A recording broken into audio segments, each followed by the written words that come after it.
For over 2,000 years, the world has believed that the physical appearance of Jesus is unknowable, a mystery wrapped in layers of religious artwork, personal imagination, and faith. But what if I told you there's a letter, written by none other than Pontius Pilate, the man who sentenced Jesus to death, that paints a vivid and startling picture of his face and physical features? What if this letter has been hidden, its contents shrouded in secrecy, while the true image of Jesus was kept from the world? Why has this letter been buried for centuries, and what could Pilate's detailed description of Jesus mean for our understanding of him today? This video will dive deep into the most shocking discovery about Jesus' physical appearance, as described by the man who stood before him, Pontius Pilate. Pontius Pilate is a name synonymous with one of the most famous trials in history, the trial that led to the crucifixion of Jesus Christ. Pilate was a Roman governor overseeing Judea, and his involvement in Jesus' crucifixion is well documented in the Gospels. But what many people don't know is that Pilate, after the death and resurrection of Jesus, wrote a detailed letter to Emperor Tiberius. This letter has been the subject of much debate, with some dismissing it as legend while others argue its authenticity. What makes this letter truly fascinating is not just its account of the events surrounding Jesus' death, but the astonishing description of Jesus himself. This letter provides details about Jesus' physical appearance that are not mentioned in the Gospels. For years, the church and scholars alike have pondered what Jesus may have looked like, but could Pilate have given us the answers in this extraordinary letter? A vivid picture of Jesus. As we dive into the contents of Pilate's letter, you may find yourself asking, why has this description remained hidden for so long? What was so startling that it needed to be kept from public view? Pilate writes about Jesus with a level of detail that almost feels reverent, a far cry from the indifferent Roman official often portrayed in religious texts. According to Pilate, Jesus was a man of stature, somewhat tall and comely, with a very reverent countenance. Imagine this: Pilate, the very man who sanctioned his death, describing Jesus as a figure who inspires both love and fear. His hair, Pilate says, was the color of a ripe chestnut, flowing down to his shoulders in curls. His face was without blemish, beautified with a lovely red hue, and his beard, forked and thick, was of the same chestnut color.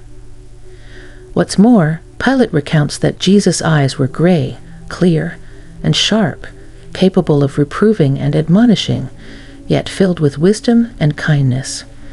This is an image of Jesus unlike any other we've seen, far from the pale-skinned, blue-eyed portrayal common in Western art. Pilate's description offers a glimpse into the real man who walked the streets of Galilee, healing the sick, raising the dead, and challenging the powers of his time. But why has this description been largely ignored or forgotten? Could it be that this image of Jesus, with his darker complexion and humble demeanor, was too different from the image later societies wanted to portray? Or was there something even more profound about this letter that threatened the established order? Beyond the physical description, Pilate's letter also highlights the miraculous works of Jesus. Pilate describes him as a man of great virtue, who raised the dead and cured all manner of diseases. It is remarkable to think that a Roman official who had no reason to promote the life of Jesus would testify to his miracles in such a way. Speaking of miraculous power, imagine attracting abundant wealth into your life with ease, without the struggles, without the setbacks. If you want to discover how you can start attracting huge money effortlessly from today, I've placed a link in the comments below. There, you'll learn the shocking wealth secrets revealed by a rogue NASA scientist. Don't miss it. It could change your life. Now, let's get back into the exploration of Pilate's astonishing account of Jesus. Pilate must have been deeply impacted by what he saw and heard. He goes on to detail the momentous events that occurred during Jesus' crucifixion. Pilate writes about the moment darkness fell over the land, the sun blackened, and the moon turned to blood. He describes the earth shaking and the dead rising from their graves. These are not the words of a man indifferent to what he witnessed. Pilate seems almost haunted by the experience, as if he knows that by condemning Jesus, he was playing a role in something far greater than he could comprehend. Why then would Pilate describe these events with such detail? Was he seeking redemption, trying to make sense of the unimaginable? Did he hope that by writing to the emperor, he could absolve himself of his part in the crucifixion of a man he began to believe was more than human? One of the most compelling aspects of Pilate's letter is the tone of regret that seeps through his words. Pilate expresses that the chief priests and religious leaders of Jerusalem, out of jealousy, sought to take Jesus' life. And though Pilate tried to reason with them, ultimately, he gave in to their demands, washing his hands of the situation. Pilate knew Jesus was innocent, and yet he allowed him to be crucified. Pilate even admits that he saw no rebellion in Jesus, no desire to overthrow the Roman rule as the Jewish leaders had claimed. In fact, Jesus' wisdom and teachings impressed Pilate, particularly his famous statement, "Render unto Caesar what is Caesar's, and unto God what is God's."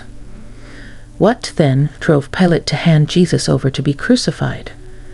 The answer may lie in the political tensions of the time. Pilate feared an uprising from the Jewish people, knowing he did not have enough soldiers to maintain control if one occurred. In his letter, he reveals the precariousness of his situation, with only a single centurion and a handful of soldiers to maintain order in Jerusalem. Pilate's decision to sacrifice Jesus may have been one born out of fear for his own survival. Why was this letter hidden for so long? But the question remains, why has this letter been hidden from the public for so long? Why did it take over 2,000 years for the world to learn about Pilate's description of Jesus? Some historians suggest that the letter may have been suppressed by religious authorities who feared the impact it could have on the traditional image of Jesus. The idea that Jesus had darker skin, chestnut hair, and a gray-eyed gaze challenges many of the Western depictions that have dominated Christian art for centuries. Furthermore, the letter's detailed account of the supernatural events surrounding Jesus' crucifixion might have been seen as too controversial for some to accept. The dead rising from their graves, the heavens darkening, and the earth shaking all point to a cosmic event far beyond the understanding of those living at the time. Could it be that this letter was buried to protect the faith of the people, to maintain a certain narrative that would be easier to accept? Or was it simply lost to history, only now resurfacing as part of the greater truth about Jesus' life and death? So what this means for us today? As we reflect on Pilate's letter, we must ask ourselves, what significance does it hold for us today? This rare, intimate description of Jesus, not from a disciple but from a Roman governor, forces us to confront a new image of him. Pilate's letter offers a vivid portrayal of Jesus, not just as a divine figure, but as a man of flesh and blood, whose presence and virtues left an indelible mark on those around him. For centuries, artists and scholars have tried to imagine what Jesus might have looked like, but here, Pilate offers something rare, a physical description that feels personal and real. His tall stature, chestnut-colored hair, and profound gaze. These details bring Jesus to life in a way that the Gospels do not. Pilate didn't just observe his physical appearance, he also captured his emotional depth, painting a picture of a man who, though filled with sorrow and compassion, never laughed, yet inspired both love and fear with just a look. This depiction of Jesus challenges our traditional perceptions. Does it make him more human, more accessible to us today? For those of us who sometimes struggle to connect with the divine, Pilate's letter creates a bridge. Jesus, the Savior, walked among us, experienced life as we do, and was witnessed firsthand by those who interacted with him. He was not just a distant figure. He was a man who lived, loved, and suffered. But beyond how we view Jesus, Pilate's letter also reveals something about the governor himself. In the midst of describing this extraordinary man, Pilate's own internal struggle emerges. His haunting recollections of the crucifixion show a man in conflict. Despite holding the political power to change the course of events, Pilate found himself powerless. He was caught in a moment of history far greater than his individual control. His words give us a glimpse into the tension between his authority and the divine will that was unfolding around him. As we consider this, we must reflect. What does this teach us about power and responsibility?